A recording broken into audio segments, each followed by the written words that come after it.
All right, welcome back to medicinal chemistry. A few announcements before we get going.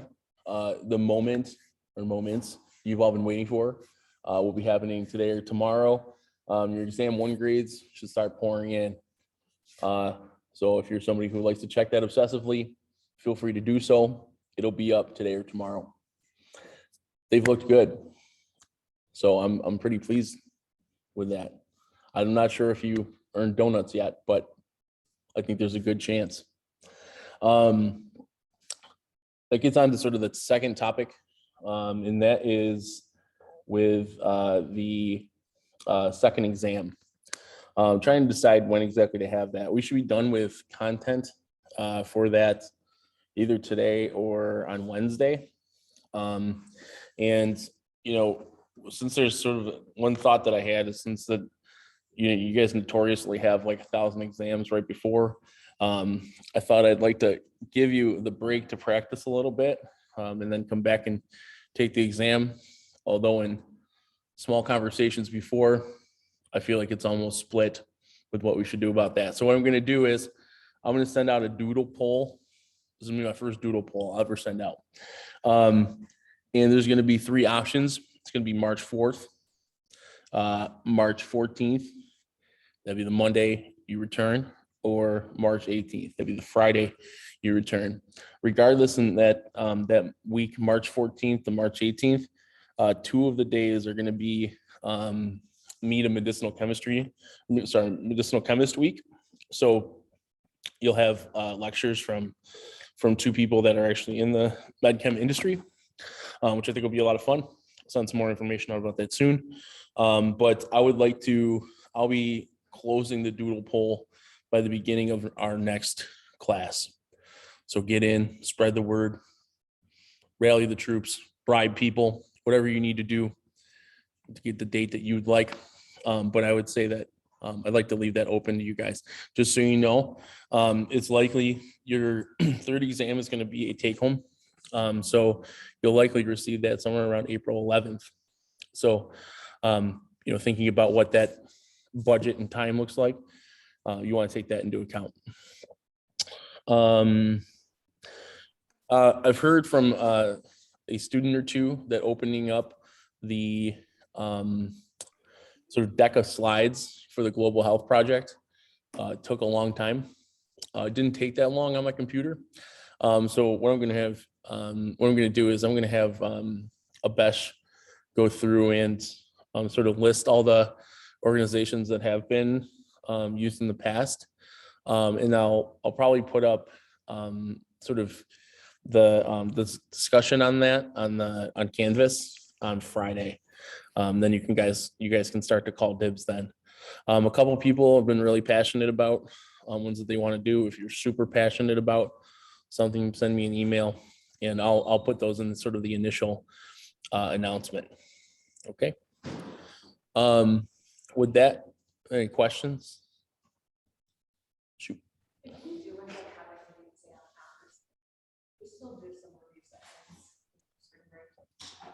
Oh yeah, for sure. Yeah, you guys, that's a great question. So we'll definitely have review sessions before. In fact, I'd like to get even a few practice problems out to you guys by Friday. So you guys can start looking at them, and we'll start them from, I was gonna sort of create like 2 or 3 for you guys. So you just have sort of a surplus of examples to use. Once you guys see what the examples look like, I'd like to again mention that you can really sort of apply everything that you've learned sort of in those ones with any other sort of molecule and molecular structure. So you can Google your favorite drug and do the same sort of practice on those. So I'll teach you sort of how to do that in the context of the ones that we're going to be doing. Cool. All good. Cool. So we're going to go back to the discussion that we were talking about last time.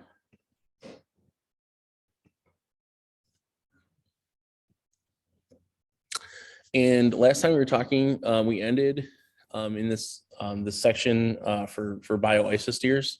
Right, these are groups that can be used to replace another group. While retaining the desired biological activity. So two good examples, I'll go back one slide, is sort of going from this amide here, right, to this pyro ring. Again, I'm not going to ask you to predict that, but it'll be something like this will be something I'll put sort of in the context of what of like a problem on there on your exam. So I'll basically say this is identified as a bioisostere. Can you give me some hypotheses as to why? And you'll have a little bit of practice with that, with the practice problems that we'll do. Sort of another example here, right, is taking this sort of carboxylic acid to this sulfonamide. Another, I think this is actually a really common example in medicinal chemistry. Transition state isosteres, right, are typically used in the synthesis of transition state analogs, right? So we talked about before, if you get to, for example, the tetrahedral intermediate, right, and sort of those hydrolyses type processes with, for example, the sort of beta-lactam type natural products, penicillin, for example. There's oftentimes if you want to mimic that in an active site or a binding site, you'll create something that looks a bit like the tetrahedral intermediate, right? Because the enzyme is looking to sort of stabilize the transition state. So if you bind something to it that looks like the transition state, it's going to inhibit the enzyme from doing what it's supposed to be doing. So we looked sort of in this sort of example, right, where you start with the amide, you introduce some water. You get to the tetrahedral intermediate, and ultimately you end up with hydrolysis. So a transition state isostere for that would be either a chain, sort of like you see on the right. It's just that you'll have an alcohol either pointed towards you or away from you. It's likely both of those, right, would get tested in sort of a structure activity relationship type study. And we'll sort of, you guys will get a little more familiar with that SAR stuff as we move along. So another key area that ends up coming into play, once they've identified a compound that is biologically active, is this simplification process. It's attempted sort of just to sort of get rid of anything that you don't need on the molecule, and the reason for that is often, right, the more sort of functional groups and sort of moieties, right, that you add to the compound, it's likely it's going to bind to sort of off target enzymes, right? So if you can simplify it and sort of get it to be a little bit more specific to the binding, or to binding one enzyme in particular, right, that benefits you.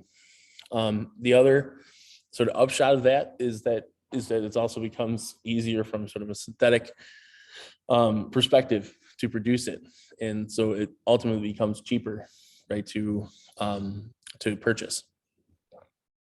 And so you see a pretty good example of that, right, starting from glypine here, where they go from sort of this compound where you have sort of these dihydroxyl groups, so that they decided that those are critical to keep. And same with this sort of ammonium type salt that's on it. So what they've done now is they started to sort of strip away the alkene, right, that's on the left.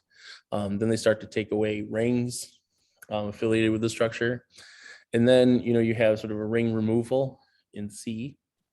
And then finally, you have another ring removal in D. Now you could imagine, right, that's going to have, it could have, negative effects, right, in terms of its sort of, efficacy, such that, when you do that, you sort of pull away some of that rigidification, right, that you might use as a separate strategy. Some other simplification, right? So heading in with a chiral compound is always a little tricky, right? So you have a mixture of enantiomers, and one of those enantiomers might bind better than another one. In addition to that, from a synthetic perspective, it's more difficult to make something that's sort of enantiopure. And so oftentimes what they'll do is they'll replace something like that, sort of a chiral compound with something that's achiral, but still sort of can get into the same type of geometry. And so usually that's replaced by an amine, for example. Of course, when you do that, right, that's going to now introduce a hydrogen bond acceptor, right? So that's something that you have to think about as you start to design the drug.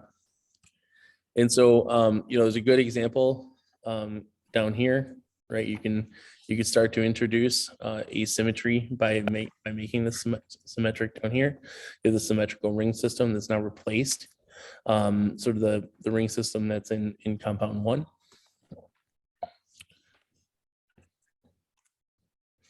And then sort of the opposite from what we saw in 2 slides ago, right, would be the rigidification, right? So remember, you can think of, sort of every time you have a bond that's sort of freely rotating, you can imagine it can get into all sorts of different conformations.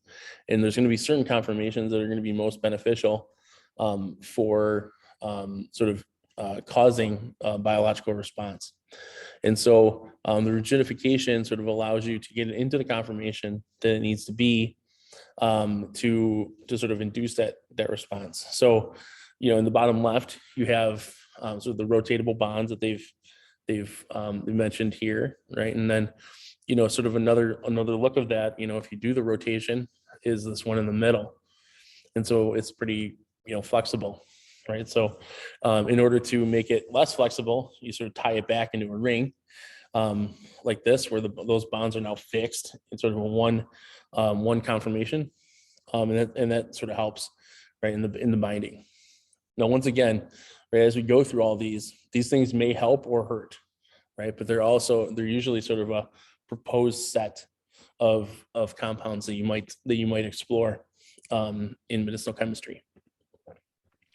An example, sort of the rigidification is seen sort of in this polypeptide type drug here, where what they've done is they've tied the aromatic here back in as a sort of a macrocycle. So this is just like it's a big ring. It's usually macrocycle, but ultimately what that does is sort of puts it in the conformation it needs to, right, to cause a biological response.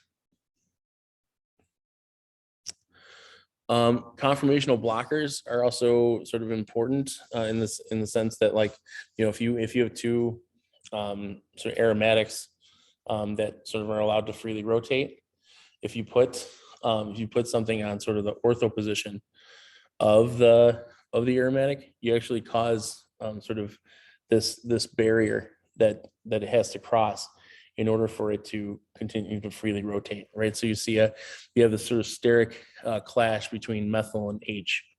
Usually that isn't as large of a steric interaction as would be if you put 2 methyls on there. So you put a methyl where they've indicated, and also a methyl where that H is. At that point, you really can't rotate about those bonds. And so that ends up sort of helping in sort of the rigidification process. Conformational blocker can also be sort of found in the context of an amide, such that you've arranged or you designed the molecule such that you optimize interactions between sort of a nitrogen that's elsewhere on a molecule and a carbonyl group. We talked a little bit about partition coefficient before. And there ends up being sort of other components other than binding, right, that we need to start thinking about. And that's where sort of the partition coefficient starts to come in determining sort of, how hydrophobic or hydrophilic a compound is. And so if you remember, there's sort of that mixture of water and octane. They put a compound into it and they shake it up a little bit, and then they'll actually sample from both the water layer and the octane layer, and they see how much of the compound is in each one. And so more compound in the octane layer, that would mean it's more hydrophobic, right? And vice versa.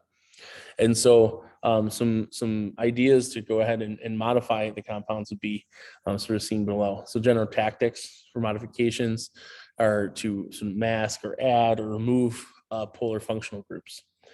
And you sort of see that in the context of the compound in the bottom left, where they've actually introduced a hydroxyl group in the middle. So the changes are in blue. And then in the ring, right, they started to make this a bit more polar by not only introduction of that hydroxyl group, but also the several nitrogens that they put into the ring. Right, those sort of, remember, those can sort of be protonated, deprotonated. Right, so that's sort of another tunable parameter for the molecule. Carrying hydrophobic substituents to vary polarity is also critical. I would say that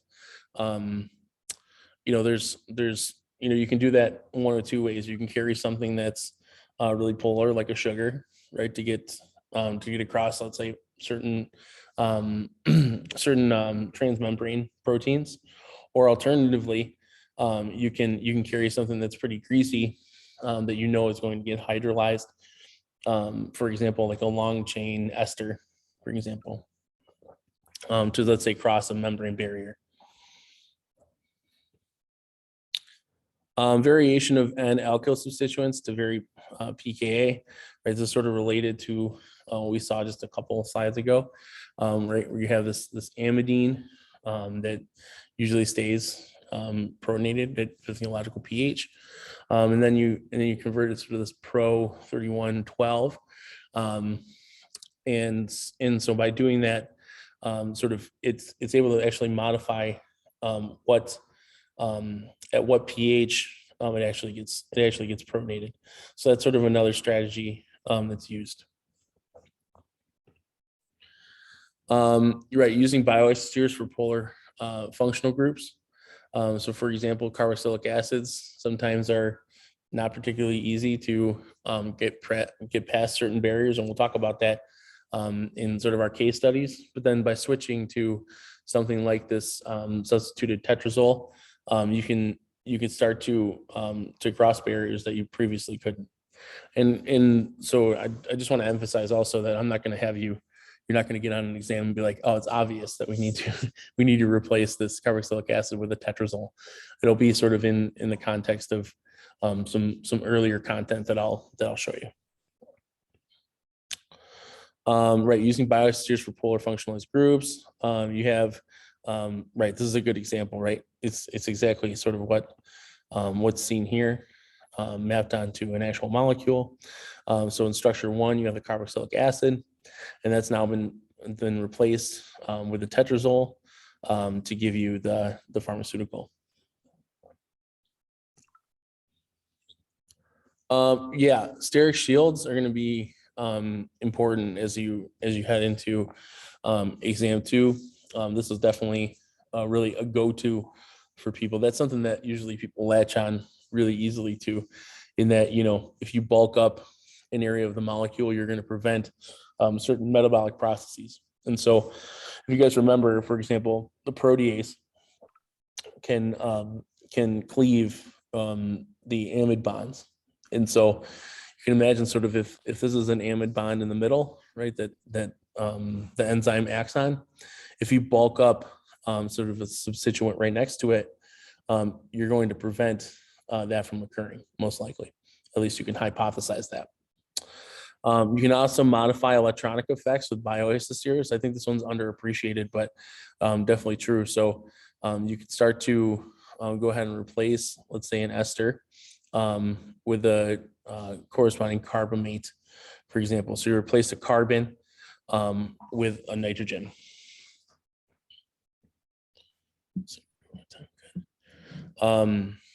Right. So the other, there's going to be sort of, metabolic blockers is going to be something that comes up pretty heavily as you guys get practicing for the exam.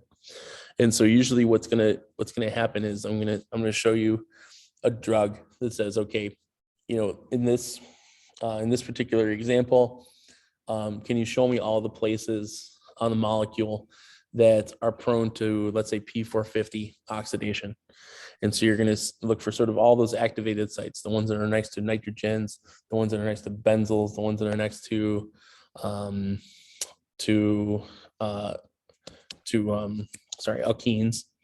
And you're going to say, well, those are definitely prone to being oxidized. And then you're going to say, I'm going to say, okay, well, if that's the case, then can you propose sort of a metabolic blocker option such that it's not going to go through that type of oxidation event? So what you'll do is you'll install sort of where that sort of CH oxidation occurred. You'll put a methyl or two methyls, right? So then you don't have any CH bonds to be oxidized in that position. But we'll get used to doing that once we have some practice problems.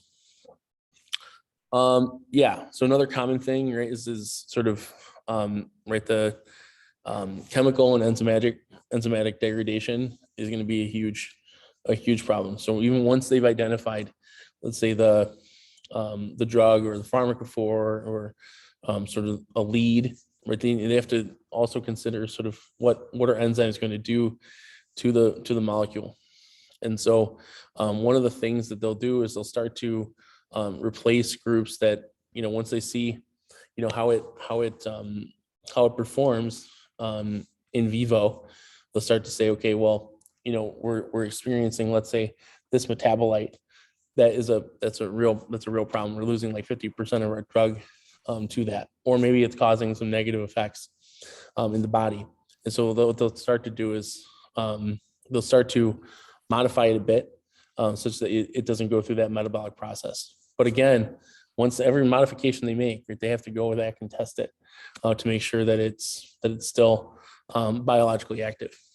And so, one way to do that is to start to remove groups that will help prolong the drug lifetime. And so in this case, they'll, for example, if this X is chloride, for example, or chlorine, that can go through an NIH shift. And sometimes that ends up being a problem. It introduces another hydroxyl and it puts the chlorine in a new spot. So what they'll do is they'll start to replace that chlorine with something like a methyl, right? They can't go through the NIH shift. Another option is sort of a small tweak is to perform sort of a group shift. And that usually helps, right, when the group is not involved with binding. Usually don't want to sort of affect, right, the sort of binding structure of the pharmacophore. But if you can start to move groups around if they're not sort of particularly involved in binding. In sort of a group shift, I think this is more sort of maybe a little bit better example of sort of introduction of a group or removal of a group. Be sort of taking this sort of tert-butyl unit off and getting to the corresponding NH2.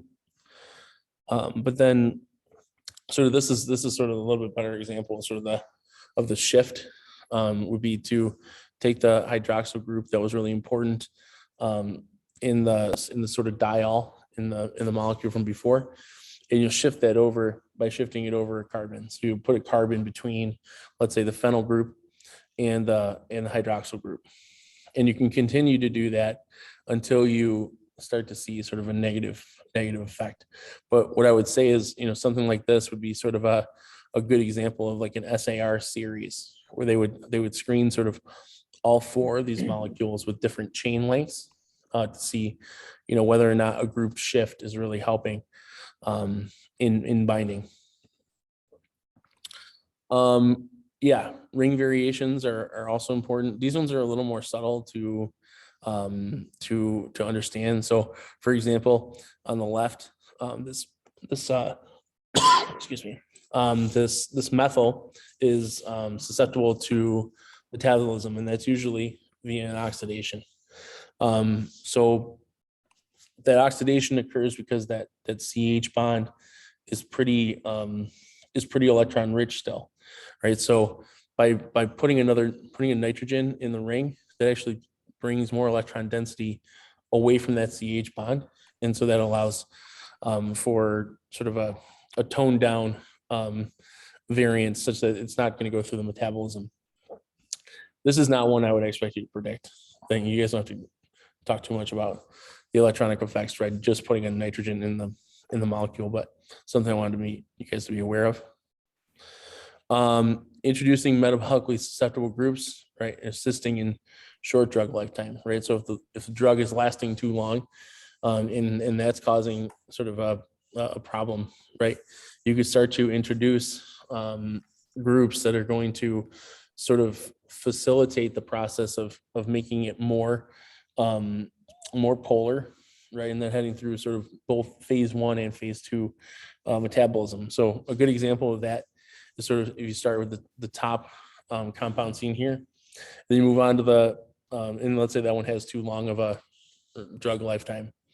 You can go ahead and switch it to something that has sort of a benzylic CH3 to be oxidized, right, all the way up probably to the carboxylic acid, and then be disposed of by the body.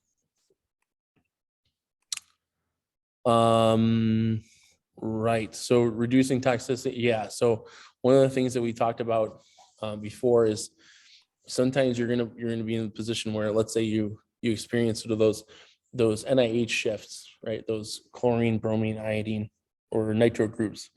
They can shift after exposure to a P450. Fluorine doesn't do that, right? So oftentimes fluorine is a really great replacement for chloride, for chlorine on the molecule, because that's not going to go through that NIH shift. So that's usually the go-to if they experience that. So taking it from dichloro compound to difluoro compound likely limits the amount of sort of NIH shift that occurs. Right. Yeah. So I mean, moving around the substituents on a ring is always going to be an option, both for feeling out whether or not each of those positions is important, but also feeling out whether or not the relative positions of substituents are important. So let's say the distance between this nitrogen and this cyano group on the left, might be some particular distance that's not perfect yet, and so maybe by switching it right to sort of, I guess, call it para position, might actually be a little bit better and maybe reduce side effects, for example. Yeah, so prodrugs are going to be super important. So we talked about not only membrane permeability, but whether or not you can start to take drugs via mouth, or you have to take them via injection. Oftentimes you don't want to take, I mean, most of us probably don't want to take it via injection. It's not a convenient way to do it, right? So oftentimes, especially going from that to, let's say, a molecule that you can take by mouth, usually what you'll have is sort of conversion of the molecule to an inactive form, but one that is going to be metabolized and then turns into its bioactive form, which is sort of the prodrug. And so, so right, it solves a series of problems, right? Acid sensitivity, poor membrane permeability, drug toxicity, bad taste, short duration of action, etc. Sometimes it allows for using metabolic processes for activation of the drug. I think this is some of the most creative sort of space in medicinal chemistry, is capitalizing on sort of one of your native enzymes to activate your drug. I mean, that's super cool to me. Esters are almost always the initial go-to, in that they're easily hydrolyzed in the stomach. And so usually at that point, then they can start to be absorbed. And so you sort of see the example here, this enalapril, actually the active form is the carboxylic acid, but they can go ahead and convert it to the corresponding methyl, or I guess actually ethyl in this case, ester, and that serves well as a prodrug. The other thing to think about is this molecule, if you look at it and you sort of call that RH as a carboxylic acid, right? It's really polar, right? So a really good way to sort of modify its hydrophilicity, is going to be to introduce sort of maybe a longer chain ester like the ethyl, for example. Right. So it sort of, sort of looks like this. There's another sort of modification handle that can be used. You can modify to, let's say, an alkyl type ester, so like methyl, ethyl, isopropyl, etc. But then there's also tunability in sort of your leaving group portion. So like the alcohol that's going to leave when it gets hydrolyzed. And so what people will do is they'll start to put sort of fluorines on that leaving group, sort of pull away electron density from the carbonyl. And so that's another sort of metabolic sort of consideration. Yeah, these ones are cool too, right? The N-methylated prodrugs, they rely on N-demethylation to become active, right? So we've seen those N-demethylases. Usually they're P450 type enzyme. Those are the ones that do the hydroxyl. They do the hydroxylation, and then that falls apart to sort of formaldehyde and the amine. And once those go through metabolism, then it causes sort of, I guess, a demasking of the the amide in this case, but can be with amines as well, into its active form. Right. So this is a little less common, but ones that sort of intentionally make it through a reaction of the body to release something new. So what they've done is they've created this molecule that once it's attacked by glutathione, it actually sort of cleaves this top sort of heterocycle and ultimately produces 6-mercaptopurine, which is the drug. This is risky, and the reason why I would say that's a bit risky is because you now have to account for really two sort of heterocyclic molecules in sort of the ADME type studies, but it has worked out a few times, and I think this is one of the first examples where they've used something like that. It's not particularly easy. The nice part though about this is like this compound that you lose, this sort of glutathione added sort of nitro compound here, is it's already polar on its own. Then once you add glutathione, it becomes really polar. And so at that point, I think excretion is probably really easy. So that was really intelligent design. Right, attaching your group that will enable the intended goal, but that can eventually be cleaved. So on top of sort of esterases and just acidity in the stomach, people also rely heavily on peptidases to sort of release the active drug.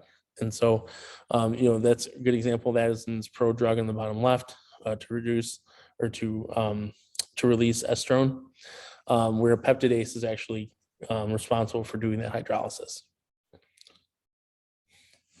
And that, I think we are at the end of this section, and we're going to be starting sort of case studies starting next class. We're going to get into antibacterials, and what I would say is before we get into those is that a lot of what we're going to cover is sort of everything you've learned up until this point, and it's sort of mapped onto I would say true case studies that sort of you can start to apply this to. So a lot of what I would say is maybe the most important exam to study for is probably exam 1, because once you've exam 2, because once you've locked down sort of all the principles of exam 1 and exam 2, I just start to have fun with applying those to new sort of studies. Honestly, if you guys went and read like Journal of Medicinal Chemistry right now, you probably could follow a majority of those conversations. You're going to see sort of very specific enzymes and things of that nature, but it's sort of really the training set you now have. And so I would say study hard as you head towards exam 2, but once you guys have that stuff down, it's going to be really easy. It's going to be hard to stump you by the end of the class, I'm imagining. But with that, Thank you. I'm not going to get into antibacterials today. I'm going to wait until next time so you guys can start fresh. Cool.